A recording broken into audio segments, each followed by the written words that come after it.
구속 피하기 아니냐 이런 분석이 지금 나오고 있는데 아무튼 탐정 소설이나 뭐 미스터리한 추리극 이걸 보면은 꼭 등장하는 대사가 있습니다. 진실은 하나다. 음주운전 뺑소니 의혹을 받아온 김호중 씨 그동안 절대 음주운전을 하지 않았다 이렇게 거짓말을 해온 셈입니다. 그런데 어젯밤 돌연 음주운전을 했다 이렇게 시인을 했습니다. 그러면서 반성하고 있다고도 했는데요. 그런데 반성한다는 말은 진짜일까요? 준비한 영상부터 보시겠습니다.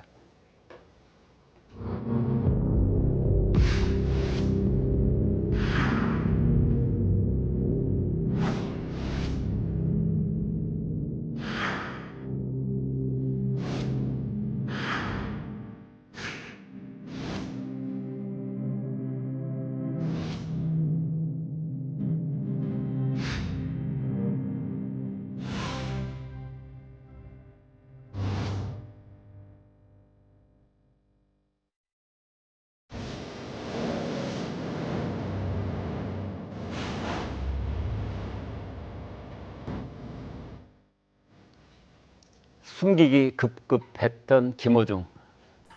그동안 술을 절대 안 마셨다.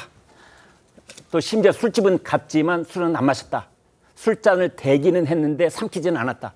뭐 공황 때문에 뺑소니를 했다.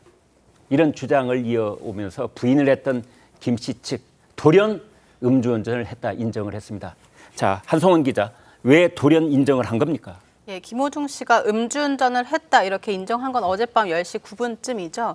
이 음주운전 뺑소니 사고를 벌인 지 무려 10일 만에 처음 인정한 건데요. 김 씨는 지난 토요일에 이어서 어제 경남 창원에서 이틀간 콘서트를 강행했는데 이 콘서트를 마친 후에 소속사를 통해 사과문을 내고 저는 음주운전을 했습니다. 이렇게 범행을 시인했습니다.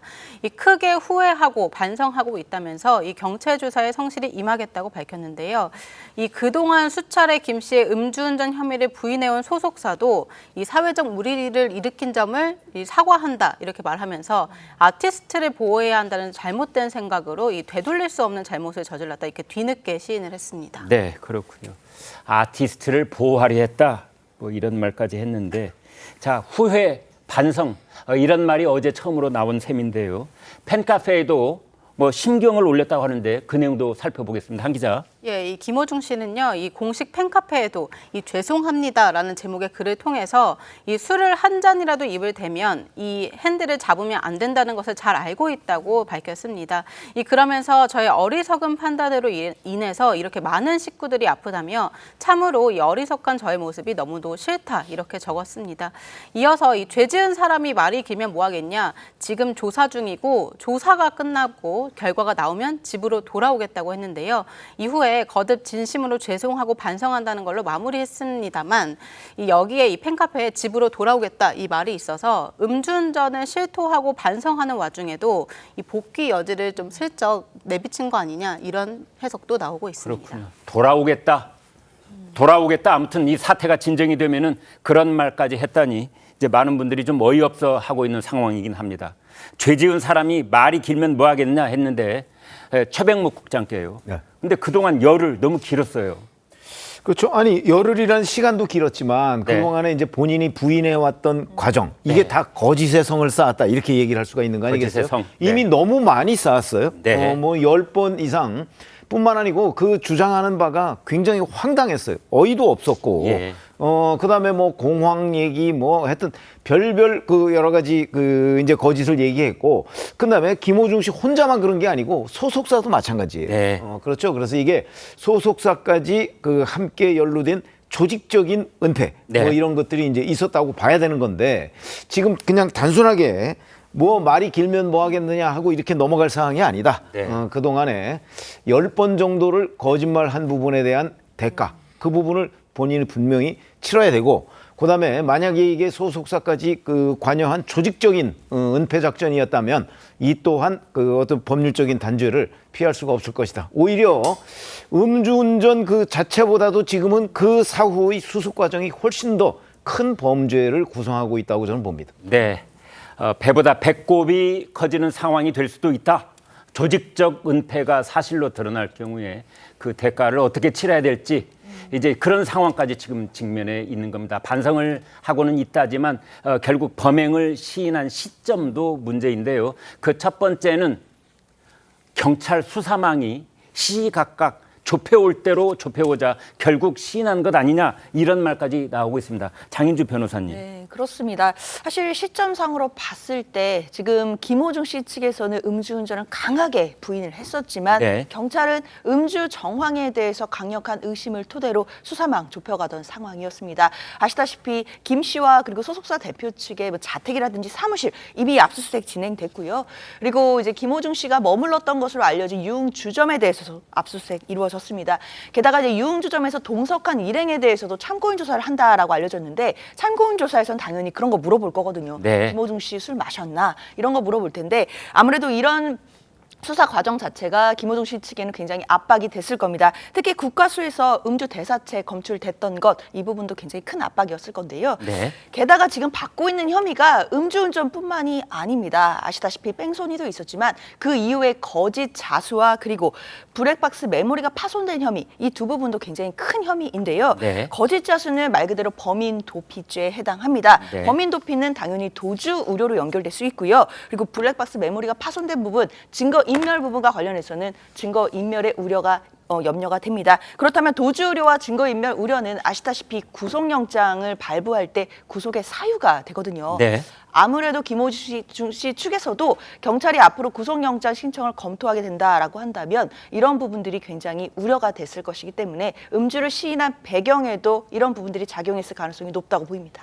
아유, 지금 거론된 혐의만 벌써 몇 가지입니까?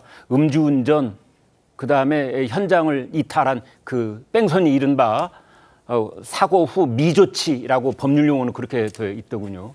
그 다음에 이제 운전자 바꿔치기, 범인 도피, 교사, 뭐 이제 이런 혐의. 그 다음에 이 메모리 카드, 블랙박스에서 이걸 꺼내서 없앴다면 증거인멸. 제가 벌써 헤아린 것만 4가지인데요. 이제 게다가 어제 입장문이 나온 것, 결국은 창원에서 있었던 콘서트 그 티켓을 다 소화한 직후 아니냐 뭐 이래서 진정성 얘기가 나오고 있다고 하는데 김상일 대변인 네. 예. 어떻게 봐야 됩니까?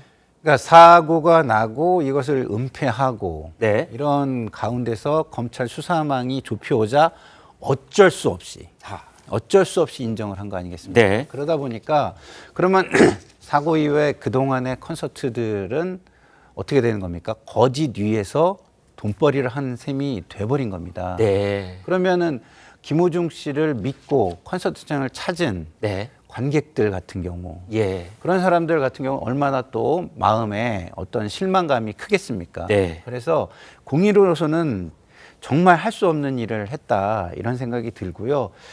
눈앞에 작은 이익을 위해서 거짓을 행하고 그다음에 어떤 자신의 책임을 회피하기 위해서 거짓을 행한 이 모습은 네. 지금 4차례의 콘서트를 통해서 얻은 한 50여 억 원보다 네. 제가 볼 때는 앞으로 치러야 될 대가가 네. 피해를 배상하고 그다음에 국민들의 신뢰를 회복하게 드는 네. 간접적 비용까지를 따진다면 정말 소탐대실을 했다 이런 생각이 듭니다. 네. 정말 소탐대실 해도 이만저만한 소탐대실이 아니다라는 건데요. 저희 생각에는 지금 우선 당장 이제 김호중 씨가 하고 있는 이 광고 있지 않습니까? 광고도 중단되거나 취소될 가능성이 있고 또 앞으로 지금 예정돼 있는 공연도 여러 가지가 있는데 그런 것들이 일거에 취소될 경우에 계약서상의 위약금이 있습니다. 이건 이제 본인이 오롯이 책임을 다 져야 되는 이제 그런 위약 상태가 발생했다고 볼 수가 있는데 또 그 감당 뭐 이런 복잡한 일들이 지금 여기 엮여 있다 이렇게 볼 수 있겠습니다. 더더군다나 어제 저녁에 10시 무렵에 반성을 한다.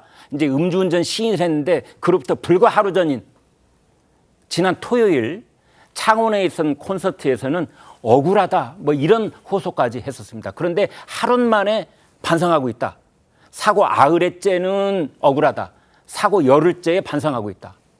자, 김병민 의원께 여쭤봅니다. 예. 자, 이래서 진정성 얘기를 하는 겁니다.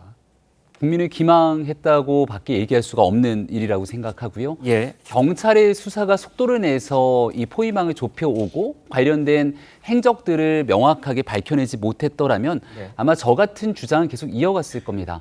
과거에 연예인의 음주 사고 이후에 그 현장을 이탈하고 끝끝내 음주에 대한 혐의를 입증하지 못했던 무혐의 처리가 났던 예를 아마 밟아가려고 했던 것 같습니다. 예. 그러니까 법률적인 조언을 받는 것 같은 행적들이 계속 보여왔지만 결과적으로 흔적들이 너무 많이 남았고 네. 여기 대해서 증거인멸 도주 등으로 인한 실제 구속의 위기까지 놓이게 되니까 네. 이제는 입장을 완전히 바꾼 것 아니겠습니까? 돈에 관한 문제에서도 콘서트를 지금 여러 차례 강행을 해서 거기에 대한 수익을 거뒀다고 하고 있는데 콘서트 전에 어떤 논란들이 있었냐면 이거 이미 예매했던 거에 대한 취소가 안 된다. 위약금이 너무 세다. 예. 그러니까 김호중 씨를 마지막까지 응원하기 위해서 저 콘서트장에 갔던 분들도 일부 계실지 모르겠습니다만 네. 많은 사람들이 이 같은 논란에도 불구하고 갈 수밖에 없었던 상황을 만들었던 것. 김호중 씨가 치러야 될 이 본인의 책임들이 너무나 무겁기 때문에 이제 앞으로 그동안 있었던 과거의 거짓말과 이 지금 드러나고 있는 여러 위선에 관한 문제를 어떤 식으로 책임을 물어야 될지 굉장히 큰 후과가 남아 있다고 생각합니다. 그렇군요. 정말 그 음주운전 사고가 있은 지 17시간 만에 그러니까 5월 9일 날 밤 늦게 11시 40분쯤 사고가 있었는데 그 이튿날 5월 10일 오후 4시가 넘어서야 강남 경찰서에 나타났다는 거 아닙니까? 17시간 만에 아마 그때 생각은 내 몸 안에 호흡기, 날숨을 통한 음주 측정은 이제 검출되지 않아. 아마 다른 데서 음주 측정기를 사서 미리 한번 불어봤을지도 모릅니다. 이제 그러고서 이것만 통과하면 뭐 술집 종업원이 증언을 하든 동석자가 누가 있다고 하건 직접적인 증거가 없으니 빠져나갈 수 있을 거야. 이런 착각을 했을까요?